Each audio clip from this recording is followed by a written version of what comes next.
Olha, eu diria, e conversando até com alguns magistrados, que evidentemente não tenho procuração deles, mas a gente observa no dia a dia que são os processos mais difíceis que chegam no Justiça do Trabalho para serem julgados. Mais difíceis por uma razão muito simples. Dificilmente há uma formalização de como esse trabalho é prestado e dificilmente se tem uma testemunha, tanto do lado da doméstica ou do lado do empregador. Né? A doméstica, às vezes, alguém que pega o ônibus com ela e sabe a hora que ela chega na casa. Né? E não pode dizer que todo dia ela estava naquela casa, porque não via isso. E testemunha é quem vê. De um outro lado, nós temos os vizinhos do empregador, né? Que muitas vezes são amigos. E por serem amigos, frequentarem a casa, também estariam, em tese, proibidos de serem ouvidos como testemunha. Então, o que eu vejo é uma dificuldade muito grande no julgamento desses processos. Por isso que nós temos recomendado que nessa nova fase da emenda constitucional seja tratado por escrito, seja feito um contrato entre as partes, né?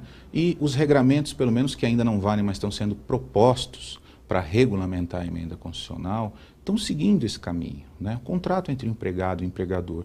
Por quê? Porque a rotina de cada casa é de uma forma, né? Então tem que ficar claro como é a rotina. Né? E como nós ainda não temos uns sindicatos ainda fortes, tanto de empregado como de empregador, é importante que o empregado e o empregador façam esse contrato, que conversem, que façam duas testemunhas assinarem, sendo uma da própria empregada, uma do próprio empregador, do que acontece naquela casa, dos horários que ela vai descansar, do horário que ela trabalha, se ela dorme na casa por conveniência, se ela não dorme na casa por conveniência, porque em grandes cidades nós temos essa situação.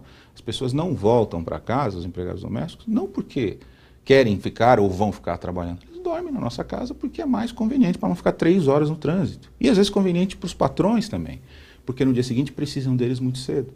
Né? Então essas coisas têm que ficar muito claras num contrato. Não que esse contrato tenha uma presunção absoluta de validade, mas ele pode ajudar no julgamento, pode auxiliar o juiz que quer dar a tutela correta.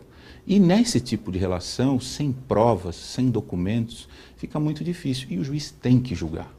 Né? Então nós deparamos constantemente com esse tipo de situação nos fóruns trabalhistas, em que o doméstico não tem testemunha, o empregador muito menos, e um julgamento às vezes vem de uma forma, digamos assim, salomônica, né? Em que se dá uma parte, se tira a outra, para que se efetive alguma justiça naquele contrato.